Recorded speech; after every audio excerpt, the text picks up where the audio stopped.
We are live. Good afternoon, everybody. Yes, we are here with Chip Gehrke. You can see him from HorseRacingNation, where we're going to go over his division rankings. Excuse my voice. And Sarah's got her thing playing right now. That's awesome. And I don't even know. I didn't see you guys. I don't know what's going on. Are we on? We are on. Okay. We are on. All right. So we're going to go over division rankings, and I am here this time. I missed you guys last time. Yes. Thanks for joining the show this time. Yeah, well, I talked to my agent, and he said it would be a good thing to do. Oh, boy. But anyway, All so right. Chip, always a pleasure, and everybody at Horse Racing Nation, hello from the Triple Clouds.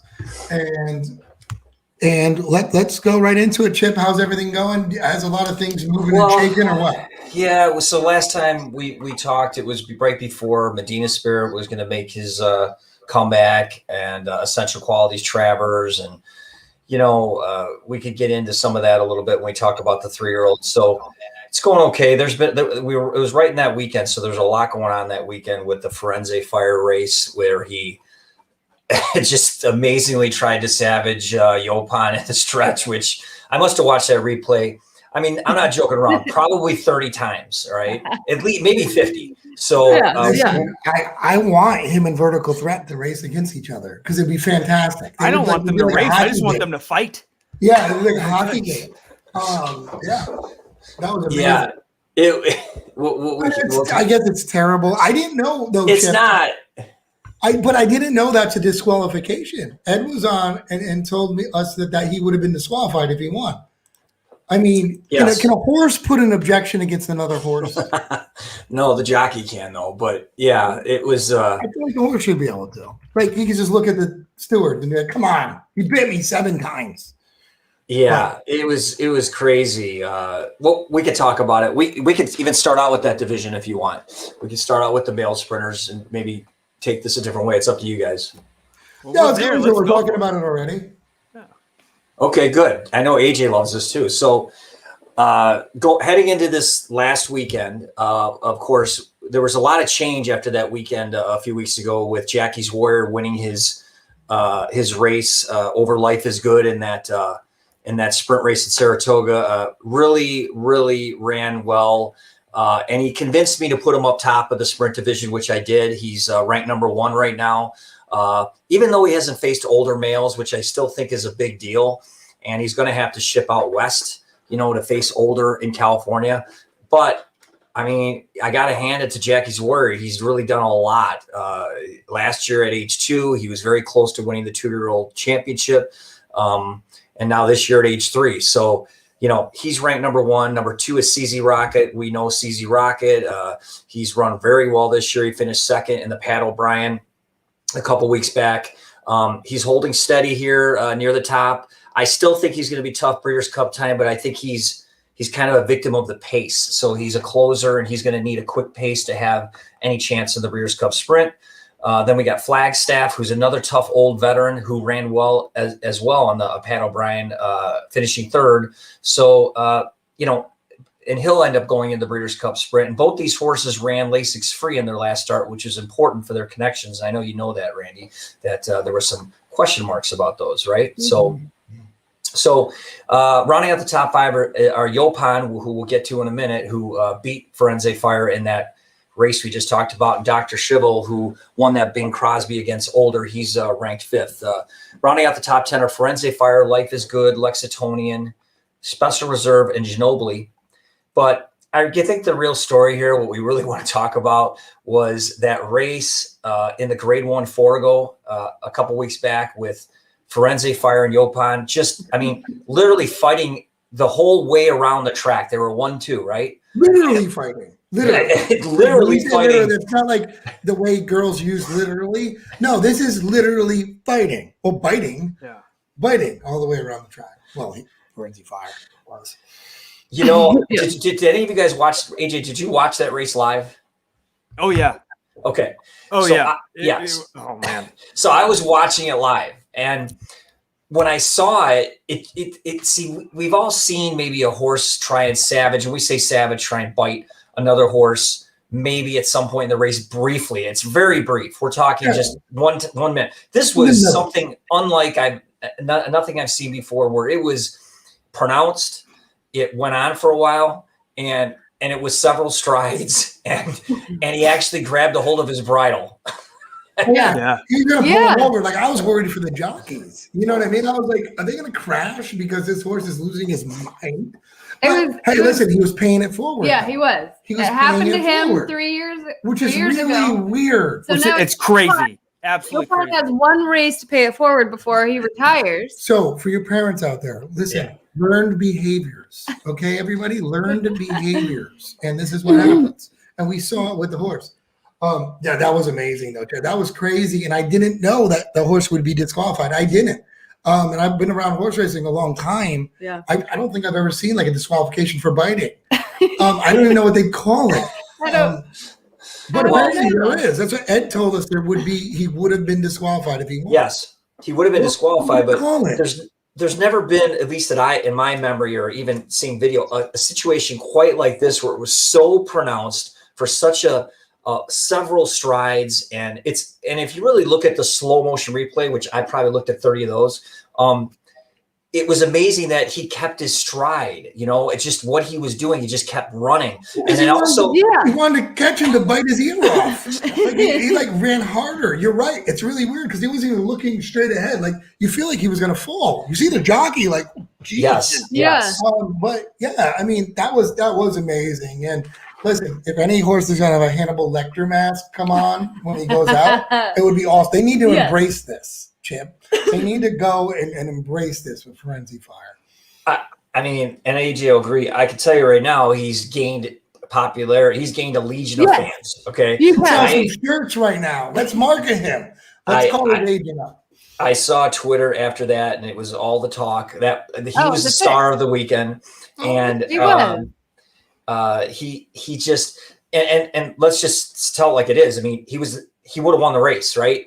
He was going to take the lead, and he would have won the race. And in fact, he was coming when he was done with his shenanigans. He started coming on again at the end. So it was unbelievable.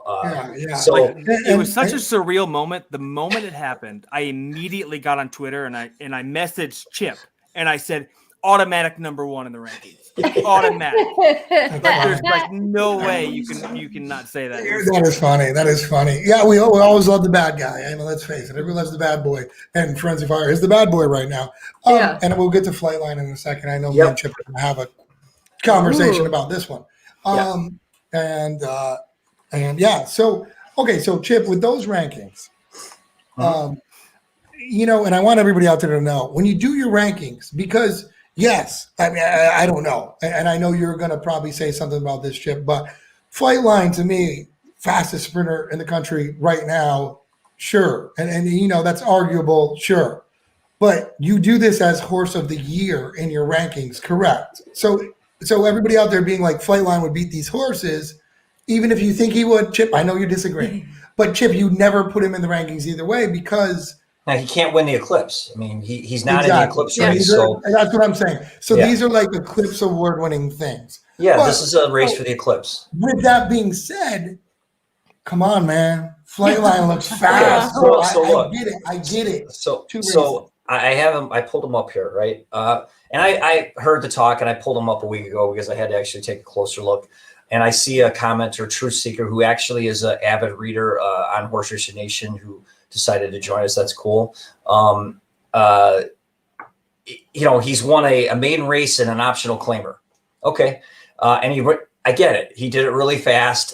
He was assigned some really high buyer speed figures, really high other figures, Equibase, what have you. So I get it. I don't know where he's running next. Do you? Is he going to run that San Diego Sprint Championship? You know what? I don't know. Like, that's the thing. I don't think they planned on it, but I think when you run that 108, basically a 108 flat, at Del Mar, I think they changed their mind in hand. So I think they might have changed their mind. I mean, why wouldn't they? But I don't know. He's a very lightly raced 3-year-old. Why would they rush him? I think the Malibu's perfect for him to aim to and do a couple races, but who knows? Yeah, I read that they're looking to stretch him out. I don't think he'll be in the Breeders' Cup, but and I didn't rank him because he hasn't even run in a stakes race. And I've seen many horses run very fast in their maiden and very fast in their claim or optional claim or allowance or what have you. And then when they face stakes horses, it's a different ball game. So I get it. He's fast. Life is Good was the same way, right? Everybody thought, he was going to be this and that, and things happen. So let's just see what happens. Let's just pump the brakes, Chip is saying. Pump the brakes, everybody. Yeah. Pump the brakes. But let's face it, I agree. Like, why wouldn't they go longer? I mean, longer is always more money. It's you know what I mean? Like, that's where it's at. See how he does it a mile. Hands, I mean, why wouldn't they go longer at this point? It's not like he's worked at 6 furlongs, but I'll tell you what, like, I mean, listen, and I'll say it, AJ, I know your Gamine thing. This is like Gamine with these horses right now, not running against great horses and just burying them. And like, this horse looks like it's easy. So we'll see what happens. It's very, weird because it's going to be 4 years old. Maybe Malibu and Pegasus if the horse is that good, right?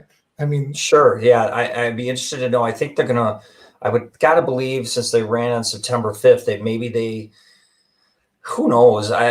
Given the trainers, John Sadler, I can't envision them shipping to the Pennsylvania Derby. I don't think they'll do that.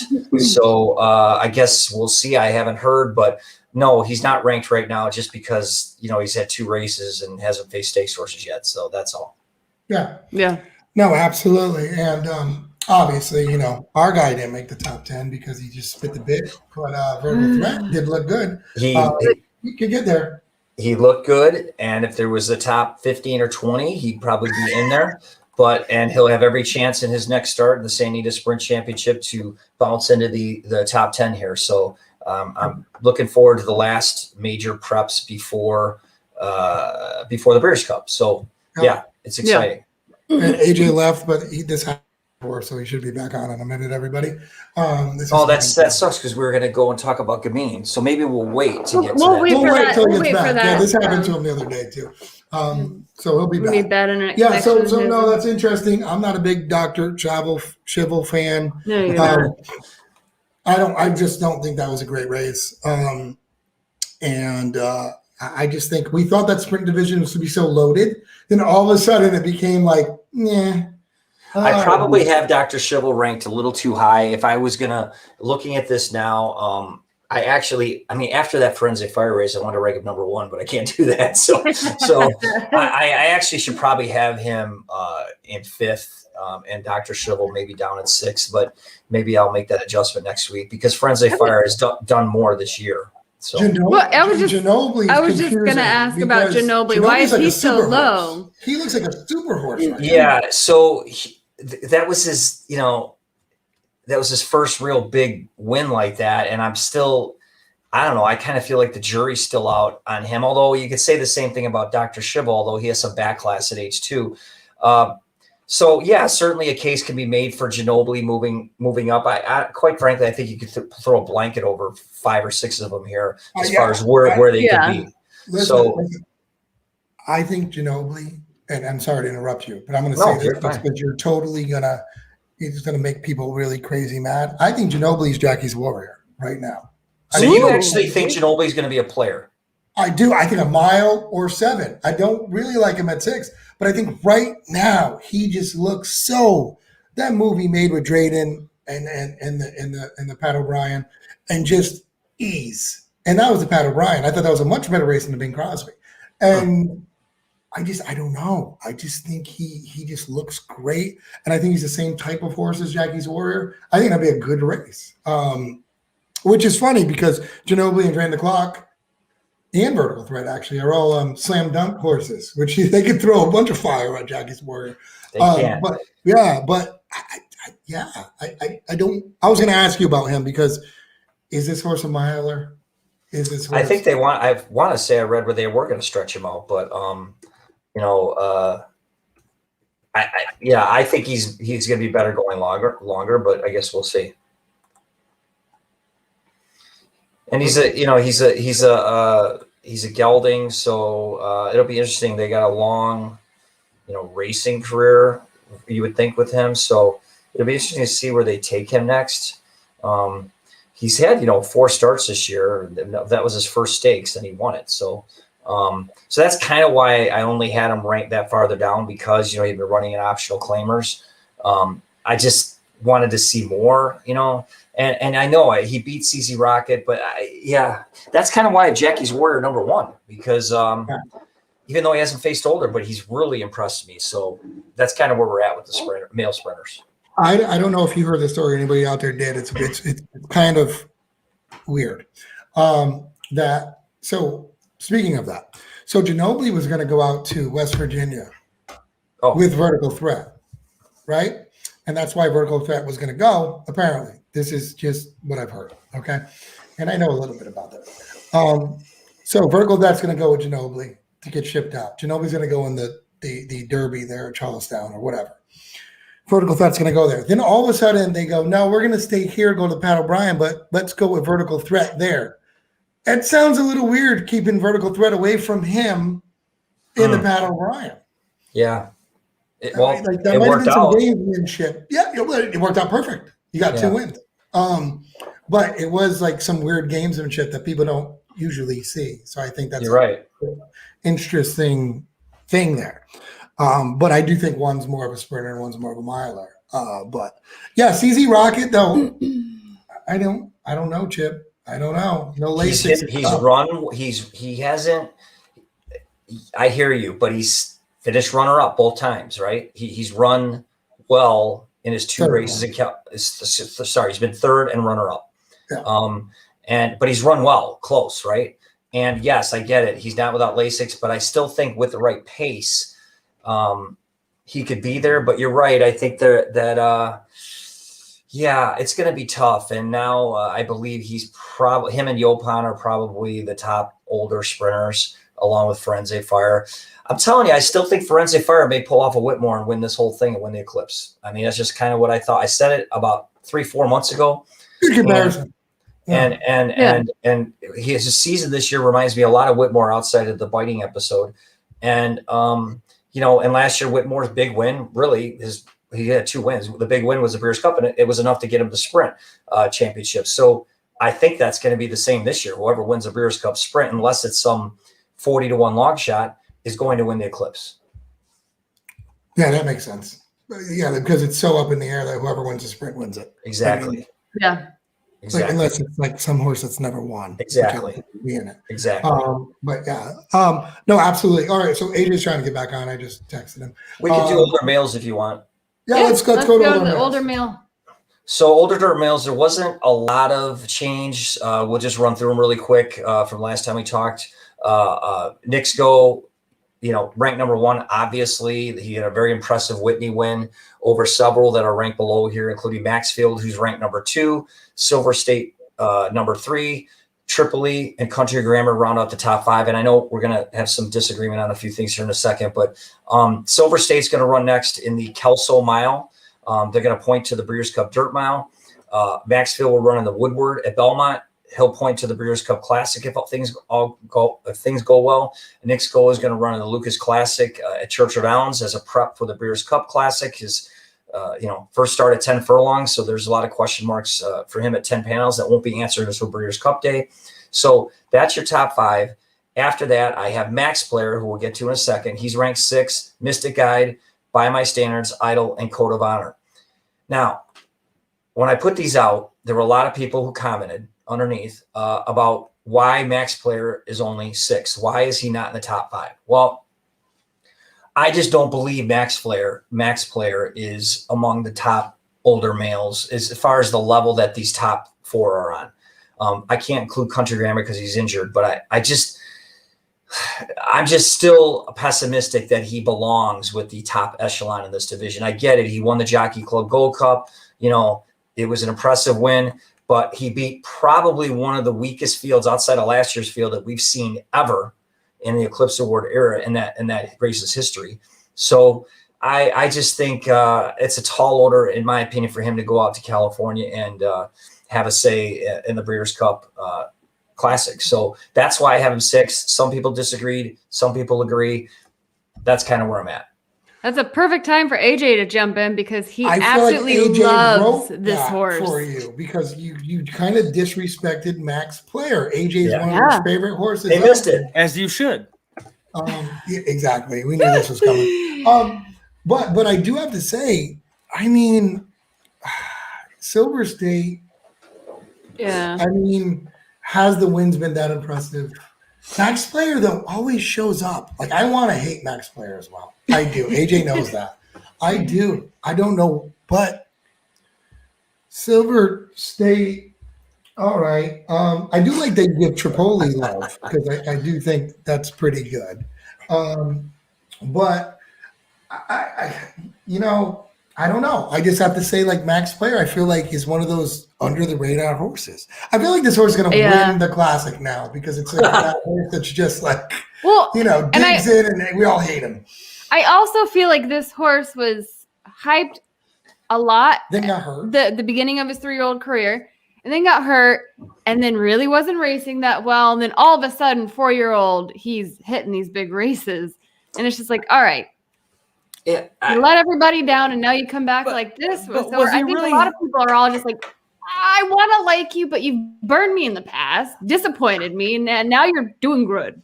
So, but was he hyped up that much, or did he just come in second? I mean, he won the Withers, but then he came in second in a crappy Belmont to Tisdale, so he came on the scene. Yeah, he came him up a lot. It was a weird season last year, remember? I did it. I hyped him up a lot. This guy did. I jumped on him really early, though. You guys got to admit. Like, I jumped on him in, like, his maiden race. So it's probably me you guys are taking that from. I hyped him up a lot, which I carry weight, Chip. I don't know if you knew that or not. I made him who he is, if he doesn't know that. He's only winning because of me. I don't like to be only because biased. you mistaked him for Max Field. That's not true. A couple times, but not always. But I don't see him being strong in the class. I don't. How do we keep doubting him? I know. I'm doubting him. I mean, look, I get it. I guess maybe my opinion's a little skewed because of what I saw last year where he was in a tremendously weak Belmont and he got third, right? Okay, great. But it was such a weak Belmont based because of a lot of the things that happened with COVID last season. Then he was third in the Travers, another kind of weak field that Tisdale took advantage of. He did run 5th in the Kentucky Derby and 5th in the Preakness, but then this season he was 11th in the Saudi Cup. Then he was 6th in the Pinnacle Special, which, well, they call it, I mean, that wasn't a strong field. And then he turned it around in the Slop and the Suburban. I give him credit for that. The Slop will be there all year. Yes. It was such a terrible trip. Okay. All right. So, so I get it. And I see that Country Grammar you have, but he's going to be gone because he's not running. Exactly. I know how you work, Chip, with that. But, okay, I got to ask one, though. With a horse that you actually, I thought, liked before, Happy Saver. Yeah. So, I mean, he beat Happy Saver, but Happy Saver really hasn't run up to expectations this year. So, I mean, I don't really know what to say about that. I mean, Happy Saver's claim to fame is winning the Jockey Club Gold Cup last season over Mystic Guide when there was no one else entered. I mean, it was literally 2 3-year-olds that had not won or a grade 1 or even ran in a grade 1, I don't believe. And they, ran 1-2 in the Jockey Club Gold Cup. Again, it was kind of like this year's Jockey Club Gold Cup, except this year's field was, I think, slightly better than last year's. And that's not saying a whole lot. So I guess I'm just used to Jockey Club Gold Cups that are very strong fields. And maybe I should get rid of that expectation nowadays because they're screwing around with the calendar now with when these races are run. Maybe Max Player should be 5th and I should drop Country Grammar to 6th, but there's no way I'm putting him above any higher than that. I just think he's got a lot more to prove to me. That's all. Oh, no, absolutely. No. I was saying I was surprised you didn't put Happy Saver in the top 10 because I know you were a fan of those. Well, I am. Kind of dropped off a cliff this year. Yeah, and I looked at Mystic Guides, obviously done more. By My Standards has run really well, except for his last start. Idols won a grade 1. Code of Honor came back strong. Could Happy Saver maybe replace By My Standards? Sure, he could.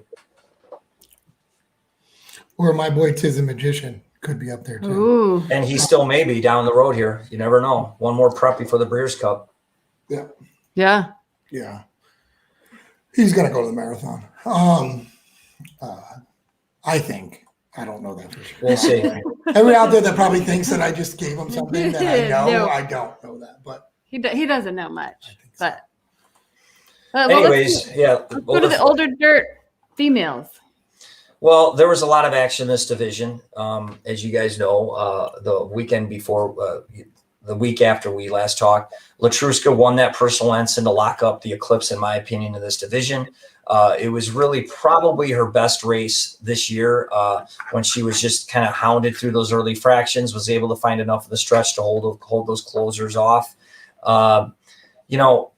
Really right now for Latruska is trying to somehow maintain this form for her last 2 races of the season. And believe me, that's not a gimme. She's run really hard.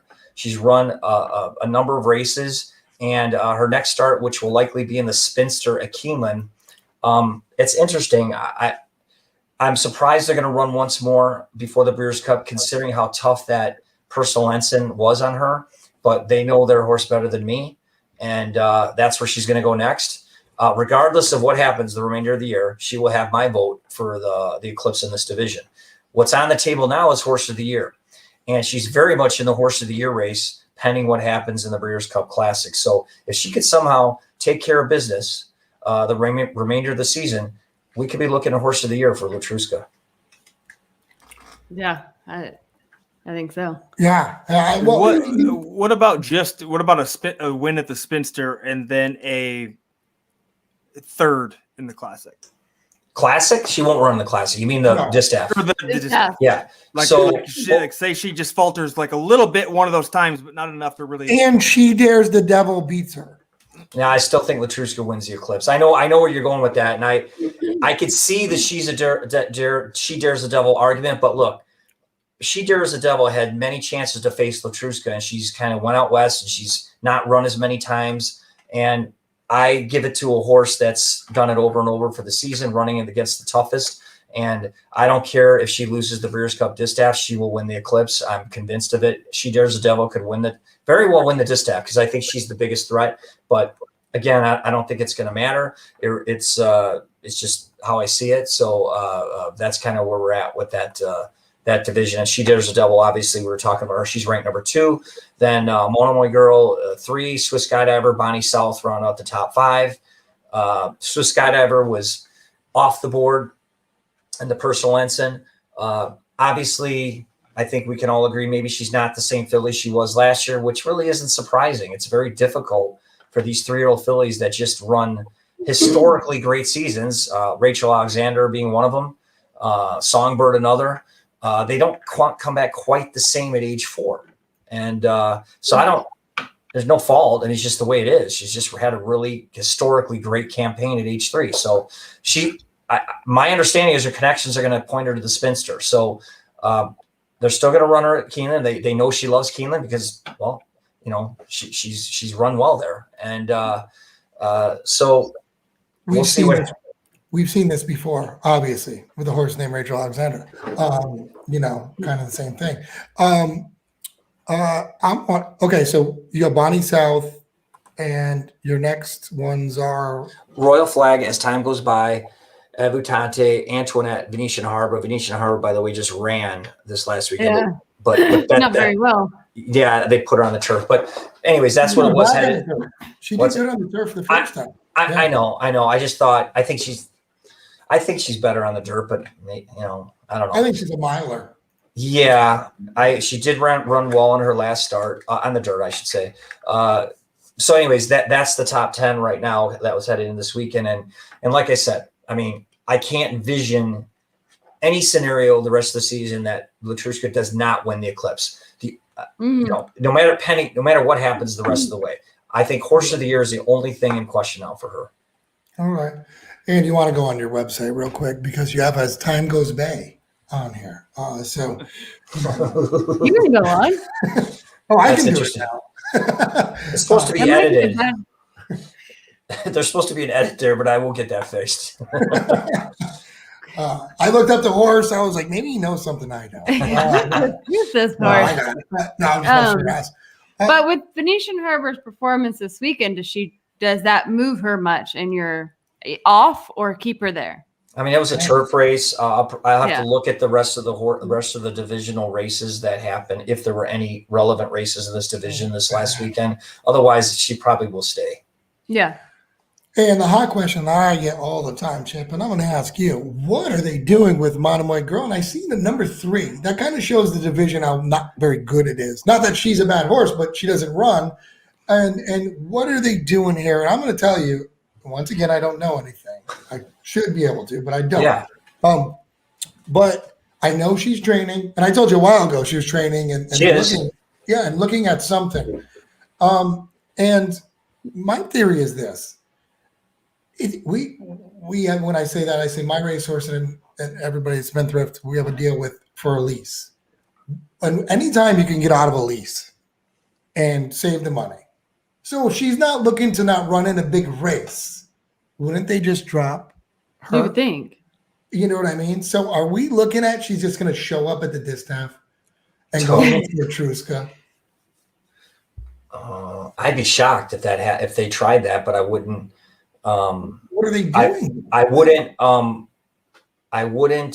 do I put this? Discount her chances. I've learned my lesson with her.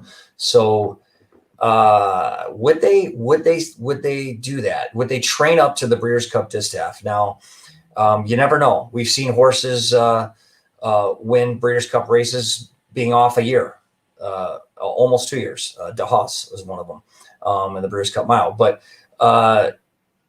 I don't know. I'd be surprised. I would think that the connections would want to get a race in before, or maybe they're putting her.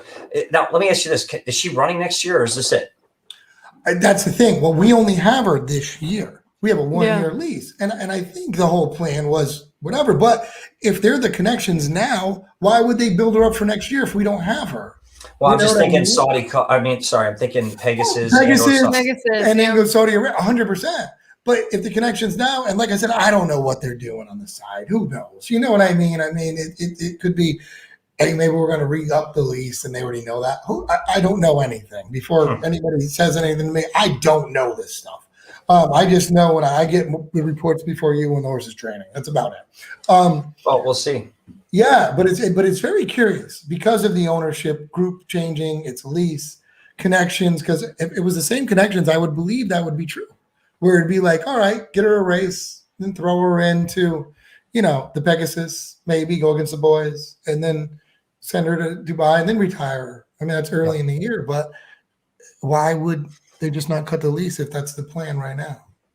No, that's a good question. I guess we'll find out. But she's I still think she's up going there. to go against her, and I think she's going to beat Latruska, and it's going to be like the Rocky story because she probably should have beat her last time. And if anybody's going to do it, it's Monomoy Girl because let's face it, her peak was pretty good. Yeah, I don't want to put anything past her. Yeah, exactly. Right. Exactly. So, All right, Chip, I got a question. oh, I'm a little great. concerned with the fact that, are we being a little bit too much concerned with the aura of, the name? Like, Monomoy Girl, we know how great she was last year, but right now, as far as the rankings are concerned, she hasn't run in 5 months. I know. She's got Bonnie South has a much better resume, to be honest. She's ran second to Latruska twice and has the same amount of graded stakes wins and levels as Monomoy Girl does right now. But She's only ran twice. Was this, and Monomoy Girls was this. Yeah. Right? AJ's got a point. I mean, Bonnie South has won 1 race. It was a grade 3. Then she's run second, fifth, and second, but she's run second in 2 grade 1s. So I did put her up to 5. Swiss Skydiver has a grade 1 win. It was very close for me to put Bonnie South ahead of Swiss Skydiver. Very close. And you know what? Maybe it's laziness. I did not drop her, the Monomoy Girl, yet. Because she's run really well on the only races she's had. Now, yes, she hasn't run since whatever it was, April. But nobody's really. I get it, and you're right. The two grade 1 placings are a big deal to me. So it doesn't matter, they're grade 1 placings. So that's a big deal. And actually, Bonnie South did run well her last start. She ran well in the Ogden Phipps. She had that clunker in Delaware. I was surprised with that. But And if she would have run better in Delaware, I think she would have been right up there in fourth, third. But you have a point. Yeah, it's a weird division. Well, I just think like, so if you had say you had someone there at 3 right now who wasn't like a big name who we've known now and had and before was like had a superstar year a year ago. I mean, are they riding that coattail a little bit right now? Yeah, you're probably right. She was the defending. She is a defending champion, so I have to give her a little bit. She went into the season ranked number 1. So, but yes, the name, what she's done, and I don't like to. Obviously, this is a new slate. It's 2021, not 2020. So, I hear you, and maybe we should think about dropping her and moving forward if she's not running here. So I agree. And I see your Lone Rock comment. We did talk about that's an older male, right? And Lone Rock, I mean, you don't really get into marathoners though, right? We don't really have a division for that. And that's we don't. We don't have.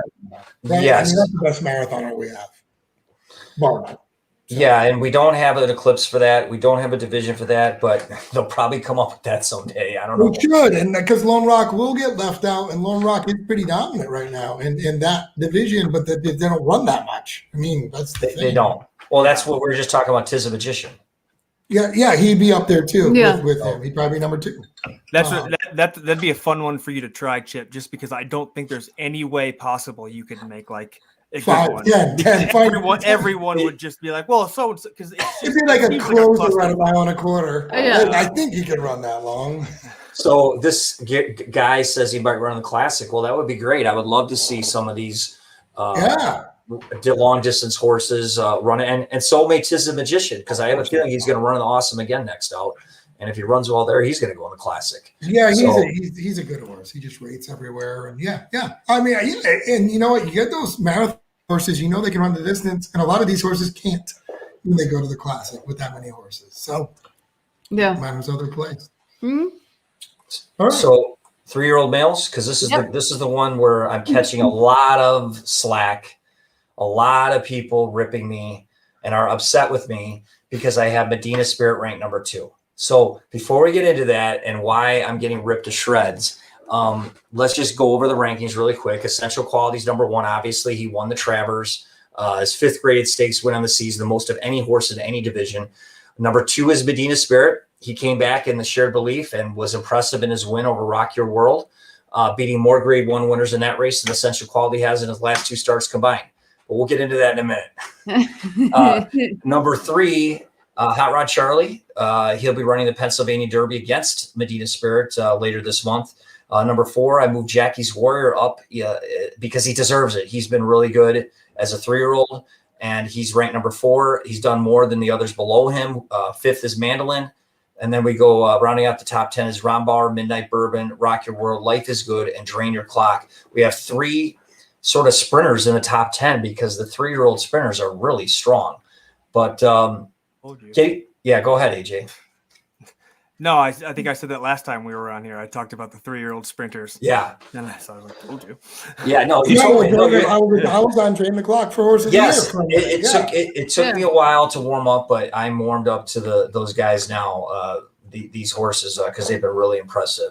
So mainly, and people are going to watch this, and there's a lot of people that are upset that I moved Medina Spirit number 2, and specifically they're upset because I don't know which week it was, last week or the week before, where I centered my rankings on what I wrote about was Medina Spirit and Essential Quality, and how I wrote that the Eclipse race in this division is not a gimme or a lock for Essential Quality.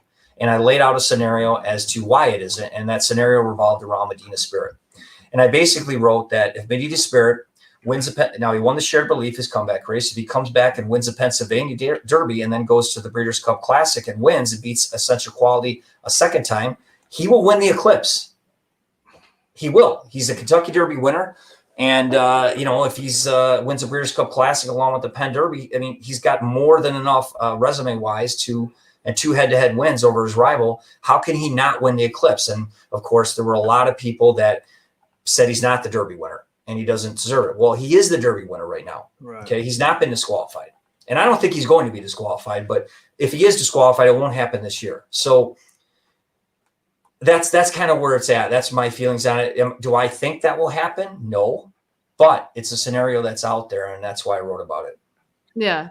Well, and I think a lot of people have yet to disassociate Medina Spirit, the horse, and Medina Spirit and the Bob Baffert thing. Like, still a great horse, regardless of how you feel about Bob Baffert. Yeah, going to lose a lot of votes probably. And at the end of the day, this is votes. So it is weird. It's not right or anything, but they're going to put a big asterisk near it. It's the guys going into the Hall of Fame. I mean, but Randy, I look at this. This is the horse. I discount the connections, and I agree with you. You. I agree with people's feelings about the connections, but I feel bad for the horse, and I know the horse doesn't know what's going on. All right, I get it, but I think the horse.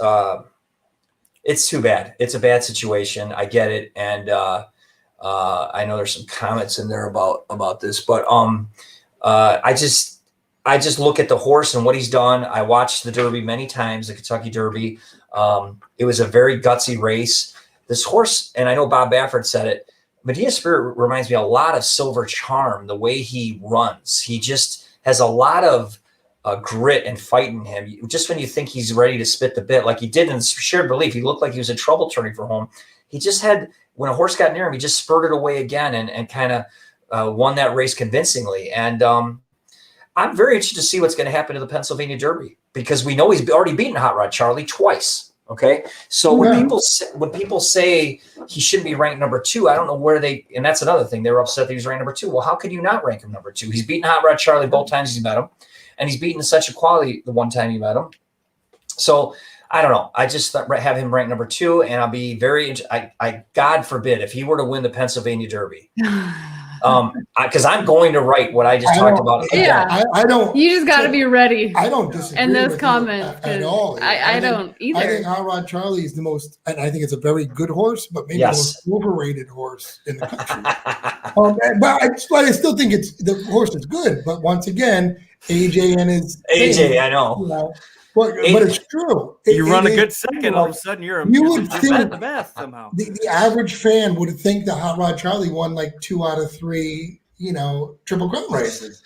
And, no, that didn't happen. No. But the only thing I will say about this list, and it's something you said before, Chip, and you got to tell me this. When you say Latruska could be Horse of the Year, how if Essential Quality runs a good race in the Classic, how is that not Horse of the Year?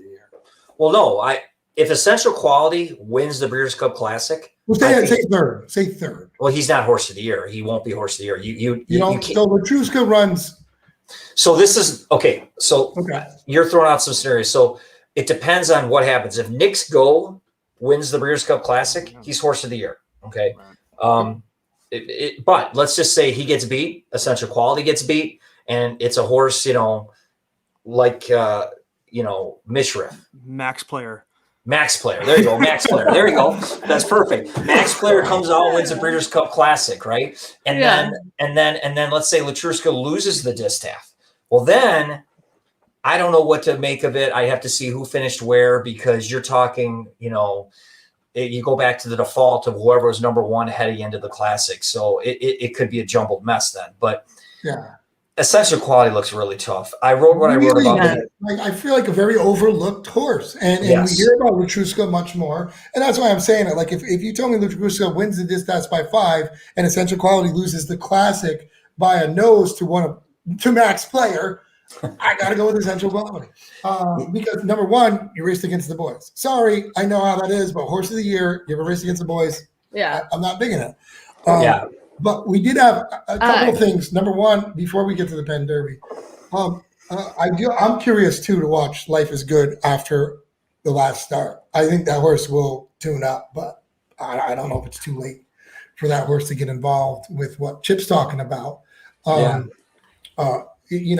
under the belt, did pretty good, lost to a really good horse, and probably a better horse in the long run. Who knows? I mean, everybody thought it was, but so that's. Interesting. Yeah. The Pennsylvania Derby is September 25th. Yep.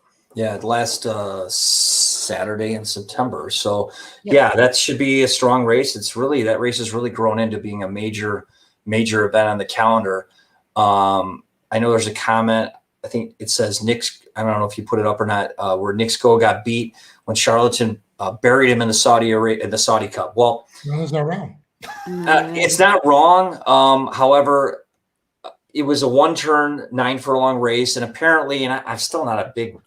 I don't know. I'm still not a big believer of this, but the connections of Nick Schofield, he's much better around 2 turns, which, he's made them look right in that regard. Yeah, that was interesting. I like Nick Sko heading into that Saudi Cup as well. You have a point. I'm skeptical of Nick Sko in the Breeders' Cup Classic. I just am. It's 10 furlongs shipping out west, so I think that's a big deal. And if he wins a Classic, he'll be Horse of the Year, I think. But I'm skeptical of Nick Sko's chances. So I always am too. I mean, he's one that proves me wrong too all the time. All right. So what do we got left? We are going to females. Yeah, 3. Yeah, this is another division where I think the Eclipse is wrapped up. I think Malathot, who's ranked number 1 here, she won the Alabama. She's won 3 grade 1. She has 3 grade 1 wins on the season in her division, the most by far in her division. There's no one else that I think can unseat her the rest of the way. There's no scenario out there I could see her losing the Eclipse. Number 2, the rest of the top 5 is Search Results, Clarier, Soothsay, and Army Wife. Army Wife was 3rd in that Alabama. Clarier, is that how you say it? Clarier? Clarier. Yeah, Clarier. She was 2nd, so she ran really well. That's the horse that she's kind of disappointed since she ran at the fairgrounds this last winter when she came up from there as one of the favorites in the Kentucky Oaks, but she ran well in the Alabama. Rounding out the top 5 was Crazy Beautiful, Will Secret, Obligatory, Zagil, Maracuja, who ran poorly in the Alabama, is 10th. So that division to me is cut and dried. You're going to have a few of these run in the Distaff, Breeders' Cup Distaff. I know Soothsay is headed towards the grade 1 cotillion. She's the one I'm interested to see run because I think she is the one that really impressed me last out in her Indiana Oaks win. So I'll be interested to see how she runs at Parks. You didn't give love to one horse that I can't believe didn't make your top 10 here. Who? Bella Sophia. Yeah. So she's a sprinter, and I believe I have her ranked in the sprint category. Oh, you yeah. Well, kind of. I was going to wait on that. Yeah, we'll get to that. We'll get to that. We can talk about her when we get to that division. Oh, okay. So you did recognize that she's I recognize her. And looks really good. Yeah. What does that say? Still crazy fan? We got to get you getting love for the females 3-year-olds now. We got you on the 3-year-old males. We need you to get you on those sprinter females that could be 3-year-old. Yeah, Tom Race is still a Crazy Beautiful fan. She needs a win soon, though. That last time was terrible. Yeah, it's interesting. Crazy Beautiful has run well run great against not when she's not against Malathot, right? In those 2 races, the Kentucky Oaks and Alabama, she swept her other starts, and beating Soothsay out in California. I actually was high on her heading into Alabama. She ran poorly, so. Yeah, we'll see how it goes for her. She's had her chances to reach the top of the division, and she didn't do it. So now she's ranked 6th, and yes, I'm still a fan of hers as well. All right, let's jump into turf males. Turf males, there was some action this last weekend, but we'll go into the rankings really quick. Domestic spending. Obviously, he's ranked, well, not obviously. He was runner-up in the Mr. D. He couldn't overcome a slow pace set by the winner 2 Emmys, but he's still ranked number 1 based off what he's done this year. Colonel Liam still holds 2nd based off what he's done this calendar year. Mo Forza, who returned after a long layoff, looked really good. He's going to be tough in the Breeders' Cup Mile if he stays healthy. He's ranked number 3. Then Smooth Straight, who was behind Mo Forza in his last start, another Breeders' Cup Mile contender. Then Gufo, who won the grade 1 Sword Dancer his last out, and he's a serious contender to domestic spending in that Breeders' Cup turf. I think you guys like Gufo. Mm-hmm. And then we got United Cross Border Tribute Trib Who Van hit the road in 2 Emmys, rounding out the top 10. There was some action this last weekend in a turf race out at Kentucky Downs. I know Arklow ran second in the race. You guys know about this, right? This event. So Emperador from Argentina, bred in Argentina, who ran second at Monmouth previously, won that race by a neck. I don't know if either one of these two will crack the top 10, but I thought I'd mention it. Yeah. It's funny, and it's funny when we go over these divisions, Chip, because if you put them all in a gate right now, you know what I mean? Who'd be the favorite? And we're not talking about that. We're talking about the rankings and what they did, because I always tend to go into it being like, Mo Forza right now would bury these horses. And you're right. Yeah. But Mo Forza would not run against domestic spending because he's a miler. Yeah, it would have been the same. Yeah. And you're absolutely right. Yeah, and there's another one here that ran into trouble last time and didn't get the win, and that's a weird thing to take into consideration, and that's Japan. You're right. Japan, who should have won that race, but Yes. just ran into terrible trouble, and I see he's not even on your list. But he ran into trouble. I'm not knocking you, Chip. I'm just saying. I love Japan, and if he was based in this country, he'd be in the top 5. The problem is, I don't know if he's going to run here again the rest of the season. He's run once in this country. He's European based, so and I know I have a couple European-based fillies in the turf female, but one of them has run a couple times here, is going to run a third time, and the other one's going to come back here and run again. So, yeah, I get it. And could I put Japan in there? And if I could have, he'd be top 5. Yeah. Yeah. And I wonder what Japan. I'm actually going to look it up because I wonder if he's staying here to stay for the Breeders' Cup. I wonder if he's set up shop here. Stay here. Yeah, I don't know. Let's see where he's worked last. Yeah, I'll check it out. Okay. In the meantime, let's go to turf females. All right. This was the basically my subject material for the rankings this last week, where I highlighted Warlike Goddess. A lot of people don't know a lot about this filly, right? She's kind of come on the last few starts and really been impressive. Now, number 1 ranked is Althequa. Is that how we say it? I think so. AJ? Has AJ gone? Froze up on us again. So, Althequa? Althequa. There you go. That sounds good.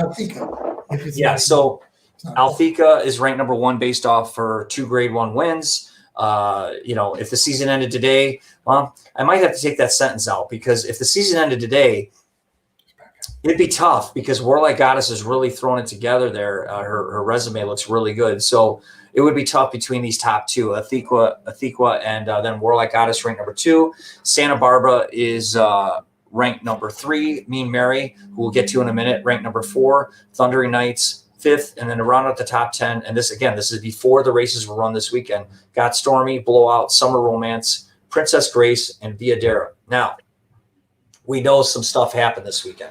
Got Stormy was off the board in her sprint race at Kentucky Downs. Yeah. So Mean Mary was retired.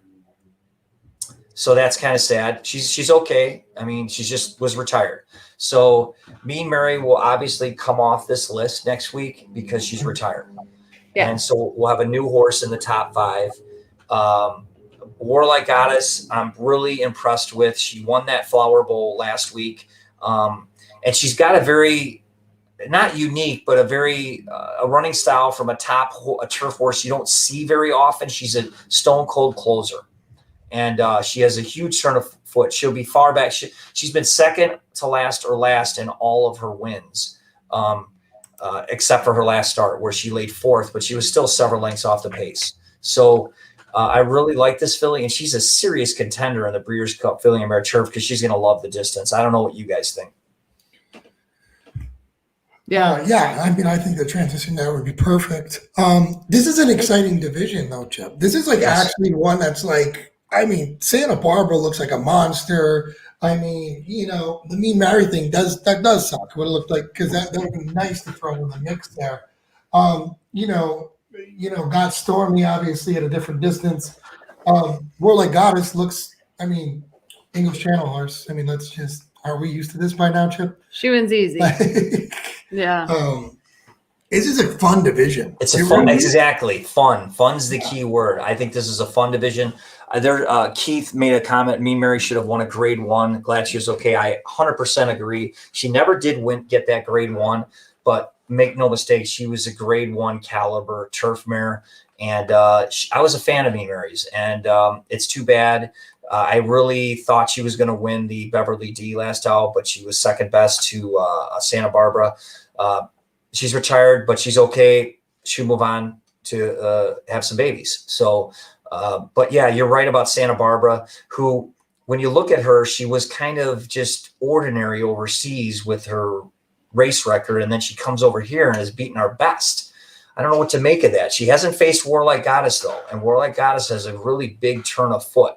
And she hasn't faced the number 1 Athequa. I don't know how to even say that. I'm going to get ripped for that too. So yeah, it's a very fun division. I mean, you're looking at a Breeders' Cup Filly or Mare Turf where we might have any one of a half a dozen horses that could win that race.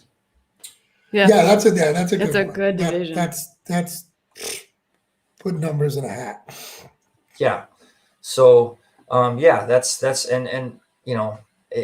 I'm glad that we have some Europeans running over here more than once, like Santa Barbara. So Santa Barbara absolutely is eligible for the Eclipse in my mind, in my Eclipse boat, because she's been here a couple times and she'll be here 3 times, maybe 4. So So interesting. Yeah, no, and it looks great.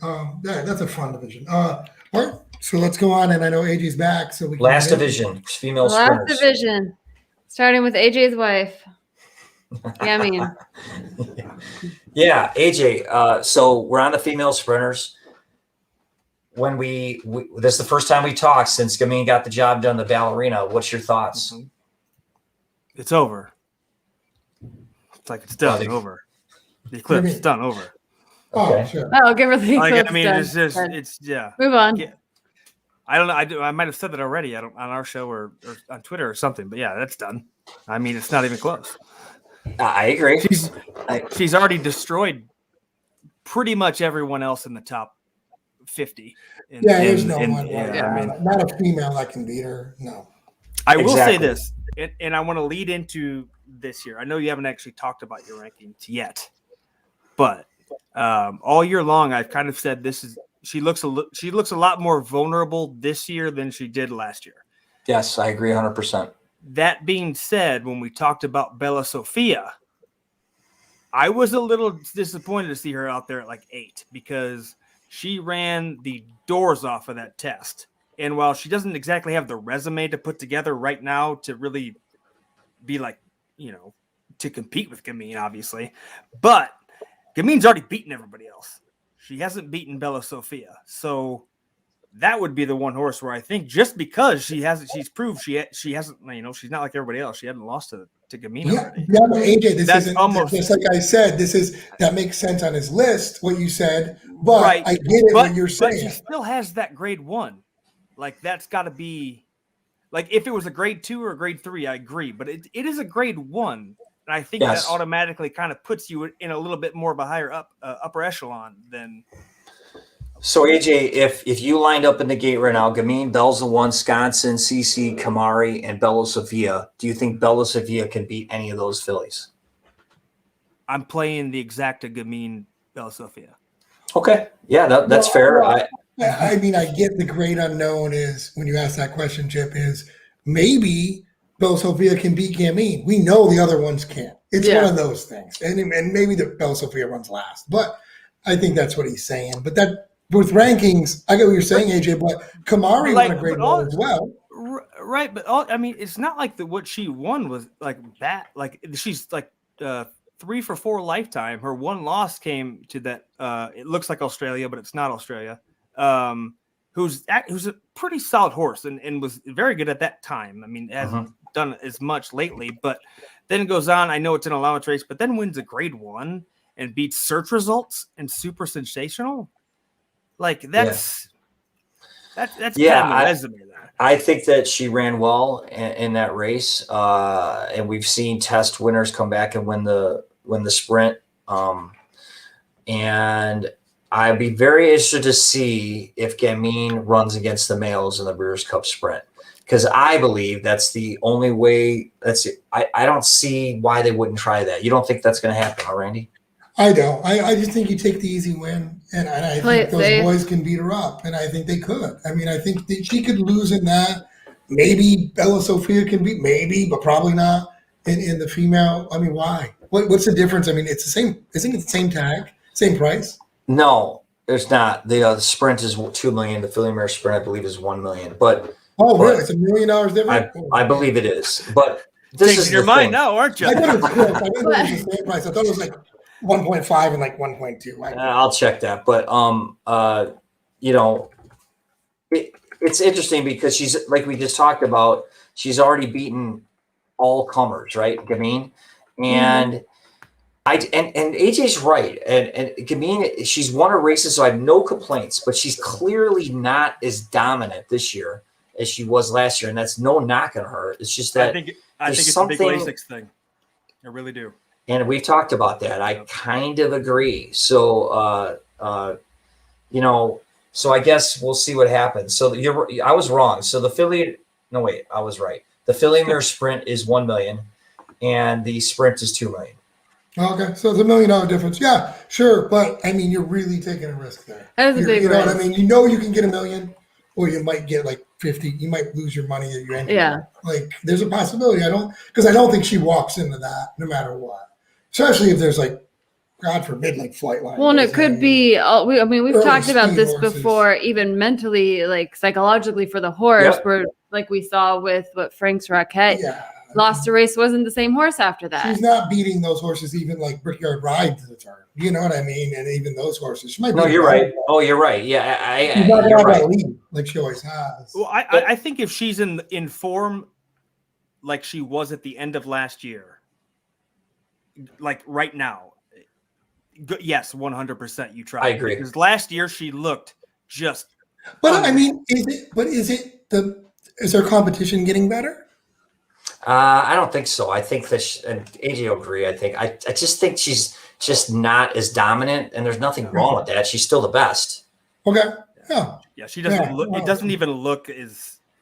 You could tell. Yeah, it's two entirely different horses almost when you watch. You could tell. It's just, and again, she's still going to win the Eclipse, and she's fine. And Guy made a good point. It's a well-paid workout for Gamine. Well, I think it's going to be a tough race, and I think that I can't see her winning by several lengths. I think that it'll be similar to what we just saw in the Ballerina, where she got the job done. That's how I would classify that race. She got the job done by a length or whatever it was. So. And I think Baffert did not go to Saratoga with Gamine without the screws tight. I saw him at the track that day, actually. So I know that for a fact. Yeah, because I said that. He stayed with he had somebody else though that day. But yeah, he didn't go. I thought he would. So yeah, she's got the Eclipse in my mind. Bella Sevilla may very well run in the Breeders' Cup Million Mare Sprint. If she does and she wins, that's certainly good. And you know what? She may get some votes because there's a little Baffert hate going on right now. So she may get some votes, but she wouldn't get mine because I recognize what Gamine's done the whole season. So that's kind of where I stand. Yeah. No, I mean, I think it's a no-brainer. But it is true, and AJ made up a good point. Like, it's almost exciting to see a horse that hasn't run against Gamine. I agree.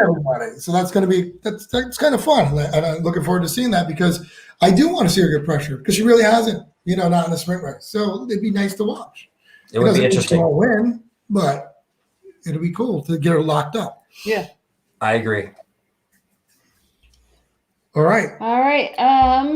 Did we go over the bottom half of that? Sorry. I thought we did. No, we didn't. So Lake Avenue, 6th. Then we got Estilo Talentoso, Bella Sofia. We just talked about her. She's 8th. Edgeway is 9th. Frank's Rocket 10th.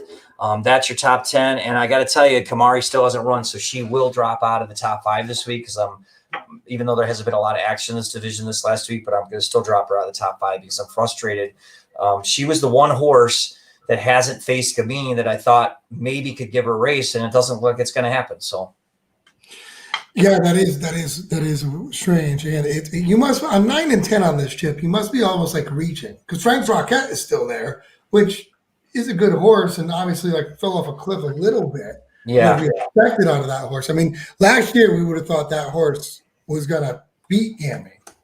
Yeah, I remember. Like November.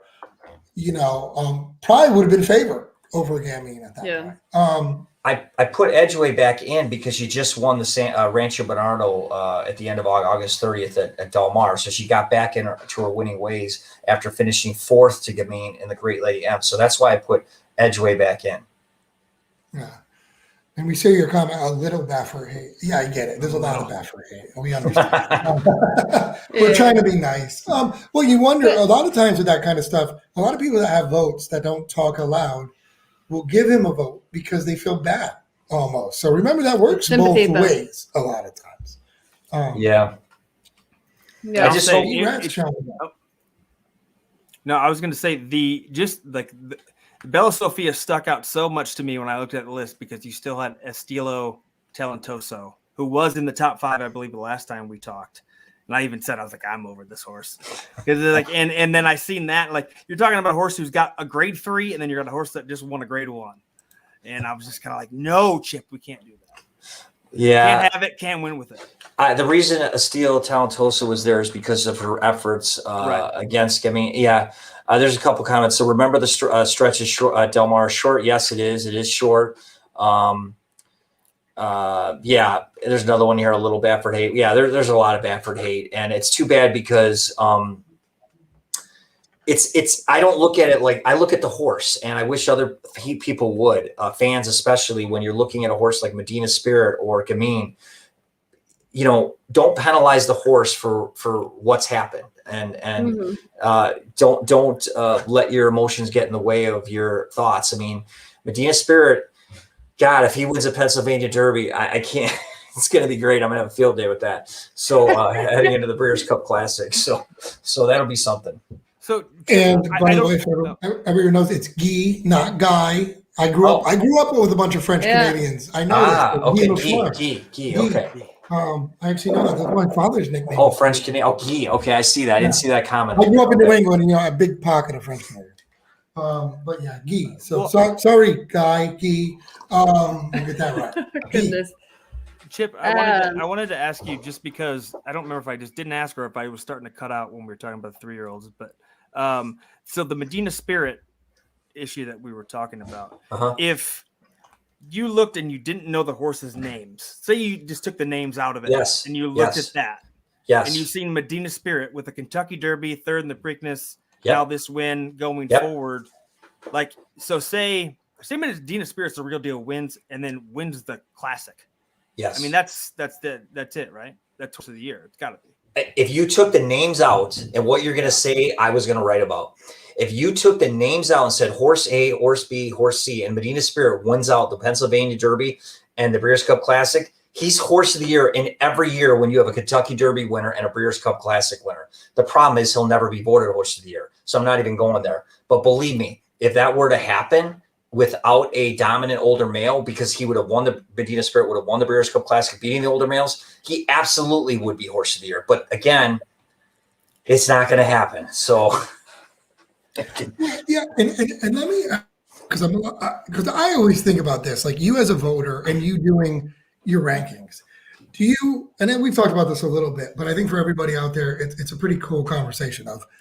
So say a horse like Japan, for instance, has a bad trip. Not Japan being overseas. Let's get out of the way. Just a bad trip. And a horse beats that horse, but you saw it had a bad trip. Do you change that because, like, all right, this horse still came in 2nd. This horse came in 4th. Do you take that into consideration a lot, or are you straight numbers? You don't have the championships. You don't have the win. I'll take it in consideration for handicapping, but I look at horse racing as a partnership between the horse and the jockey. And if they had a bad trip, that's part of being good. Part of being good is having the jockey navigate a good trip. So if they had a bad trip, hey, that's racing, and that's just part of the game. So if you had a bad trip and you were 2nd, you were 2nd. Now, in the case of Firenze Fire, when I went on record saying that I considered a win, it wasn't a bad trip. It was just stupidity on the horse's part because he wanted to bite Yopon. So I just consider it kind of, no, he didn't win the race, but I look at that as a win because he was clearly going to win the race and he just got, I can't interview the horse and ask him what he was thinking, but I just think that whole thing's funny. I wouldn't go near the horse. But I don't call that, I don't call that stupidity. I call that competition, a competitor, Chip. That's what I call that. That's rubbing's racing, biting's racing, apparently. I mean, listen, he thought the cameras weren't looking. He's that guy. No, he didn't want to win. He wanted to bite that horse. He just wanted to fight. Yeah. So Truth Seeker, now this has been brought in attention in the comments underneath any of the Medina Spirit talk that I kind of initiated about Byron. Well, the difference is when Byron won the Classic, California Chrome was in that race, and California Chrome had won the Kentucky Derby and Preakness. Okay, that trumps all, right?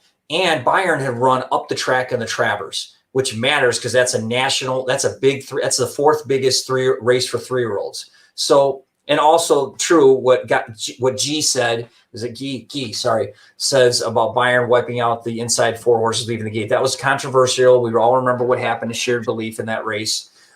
So yeah, there's a lot going on there. No, and what the point is Byron won the Classic, but he did not win 3-year-old Clips. It went to California Chrome, but it went to California Chrome because listen, he won the Kentucky Derby, he won the Preakness, and he ran well in that Classic. So that's kind of why. This is a whole different ballgame. You have Medina Spirit, who as of right now is a Kentucky Derby winner. Yeah, and I mean, it's so hard. It's always like that horse before was better and everything like that. And you can't even take times. I just watched Kentucky Downs with 2 track records in a row, and these horses might not ever win again. I mean, it's so hard to say Byron Medina Spirit's better than Byron right now. I mean, I don't know. Yeah, better. I'm just talking about stats. But and D-Rest said Curlin's that was Curlin's career mark. That he didn't do all that in 2008. He ran in 2007. And won the Preakness and was second in the Belmont and then won the Breeders' Cup Classic and the Slop. Oh, yeah. But he was saying, I think his point was Curlin has 3 top 10. Oh, I see what you're saying. I didn't see that comment up there. Yes. Yeah. Yes, he does. Yes. Yeah, that's pretty impressive. But I see what Truth Seeker said. My point is that Medina Spirit absolutely. And he's on his home track. I'm not saying it's impossible. I want to see him win the Pennsylvania Derby first. Yeah. I mean, Medina Spirit might be the real deal. And then we'll talk about Hot Rod Charlie running big fractions. And AJ exactly. He runs a good second, man. He's going to get so many votes. All right. So any questions out there for anybody right now before we get out of here? And make sure you check out Chip's division rankings on Horse Racing Nation. I'll put a link in the chat. But also next week, I see you're bringing in the 2-year-old division. Yes. So that's always kind of difficult. And I rely on, obviously, my eyes when I look at the races. But I actually rely a lot on the readers that comment on the 2-year-olds because I haven't gotten to see all the maiden and allowance or optional claimer races some of these 2-year-olds run. And for the 2-year-olds, it's not just about, I can't rank only horses that, unlike these other divisions, I have to actually go off maybe a maiden winner or an optional claimer winner, 2-year-old, because they haven't run. So it's very difficult for me to put these lists together the initial time because I have to come up with top 10 of each. And it's very difficult. Once I get the initial top 10, then we can argue. I'll give you one right now if you want one. Yeah, I do. Forbidden Kingdom. Okay, Forbidden Kingdom. I'm writing that down right now. American Pharaoh broke his maiden. Good horse, and he's going to actually aiming for the. What is he going to do? He's jumping right from 5.5 to the big race. That's a win and you're in for the juvenile. That's St. Yeah, the American. They renamed it the American Pharaoh. It's his father. Yeah, and his father's American Pharaoh. It's American Pharaoh. Yeah. So I wrote them down because I have a lot of research to do before next Thursday. Well, he's a good one. I know. Guy asked if we know. Oh, AJ's way ahead of me here.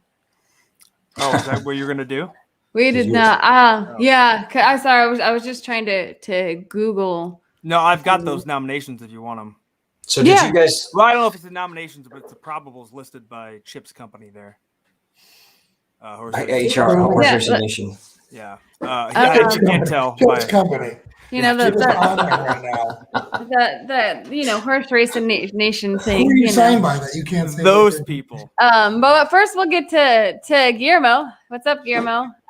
His comment of asking, did we talk about Baffert not being allowed to qualify for points? We have not addressed that yet. Is that still real? Yeah. It's still real. Happening. It's real for now. And if it stays real, part of me kind of wishes Bob would have a top 3-year-old and just run him in all the preps and win 2 or 3 of the preps and then just say, screw it, I'm not going to run you're not going to have the best horse of the Kentucky Derby. It would be great. It would be awesome. And bury the Preakness and the Belmont and just be like, and then win the Travers and be like, there's the Triple Crown. Yeah. Well, the funny thing is the Preakness never overfills. So he could keep his horses in training, keep the horses with him. He gets a couple top 3-year-olds. They win these preps, and you know what? Churchill Downs, since they're not allowing him, they're not going to have the winner of these several Derby preps. But the Preakness will get them because that's not overdrawn. It's not oversubscribed ever, really. And same with the Belmont. So that's interesting that's happening. I don't know, man. It's something else. We'll see, because he just debuted that horse really gonna be. He just debuted a pretty good juvenile last weekend at Del Mar. What, Corniche? Yeah, that $1.5 million monster. Yeah. And he won the Del Mar Futurity. So. Yep. So. It's like saying, imagine Essential Quality not being in the Derby because he couldn't qualify. That's exactly right. That scenario could play out if the owners kept the horse with Baffert. And part of me wants to see that. I think it'd be kind of funny. Yeah.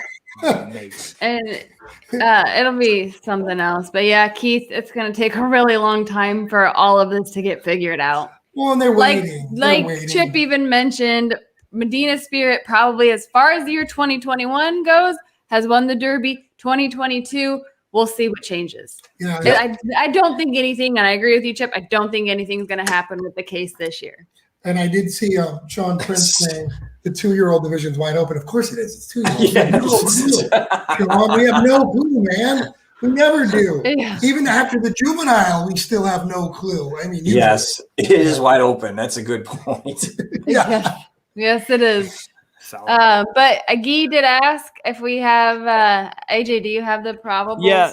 So I just have the probables that Horse Racing Nation's got right now. It's Rock Your World, Life is Good, Wayburn, Speaker's Corner, Hot Rod Charlie, Mr. Wireless. Screw that. There you go. Medina Spirit and First Captain. Mr. Wireless, the reason why AJ had to put on clown face is actually Mr. Wireless. So let's all vote for that horse. Yes. Not going far to the Penn Derby. But hey, it's going to be a good race because if Medina Spirit wins, we're all going to be talking about Hot Rod Charlie the next day. Oh man, he's Hot Rod Charlie's going to look really good if Medina Spirit wins. He's going to look really good. Hot Rod Charlie at this point, Chip, because it's like we just bat. Like I have nothing against Hot Rod Charlie. Like he did nothing wrong. He's a good horse, but he's a very good horse. It was just funny. Yeah. What does that say? Friends don't let friends bet parks. Oh. Or Fawner Park or Arapahoe. Or Los Alamitos, as a matter of fact. I tried that. Didn't go over too well. Oh, yeah. I'm rooting. And you shouldn't let anybody bet Kentucky Downs because you're just letting your friends. Yeah, no. I say it every year. Every year, Randy has the same speech after the meet. Why? I get beat up. I don't know why I bet it. I'm never going to do it again. And next year he's betting it. I'm going to bet at this California State Fair speech. on Tyler Bays. Not Tyler Bays. Russell Bays every time instead. It's just going to be there. All right. So everybody, thank you so much for joining us. The horse racing rankings with Chip Gehrke of Horse Racing Nation. Make sure you check out his division rankings. He puts them out every week. Look for them about Thursday, Friday. I'm going to put a link to his most recent rankings in the chat here so you can check them out, read through them. What we really enjoy about his rankings is he goes into detail about the reasoning behind it and instead of just a plain old list. So it's really great. And like I said earlier, next week we're bringing in the 2-year-olds. Absolutely, absolutely. So thanks out there, everybody. And yeah, D-Rest, thanks for telling us that you won at Kentucky Downs every day and you never give us the winner. Thanks, buddy. We got a lot of emails from you, D-Rest, awesome, talking man. about your wins. And Share some winners. Thank you, everybody out there. And yes, we saw Flightline. Yeah, Flightline is a monster. We did. Standing up in the air. Yeah, I got you. We all know this. Chip. Chip's not, but I think he might. We might have to make him one. He needs to prove himself to Chip. I get it. Yeah. Yes. I hope So he in the does. meantime, make sure you guys check out Chip on Twitter. Check us out on Twitter. Of course, check Horse Racing Nation out on Twitter as well and subscribe to their YouTube channel. And we will see you later, everybody.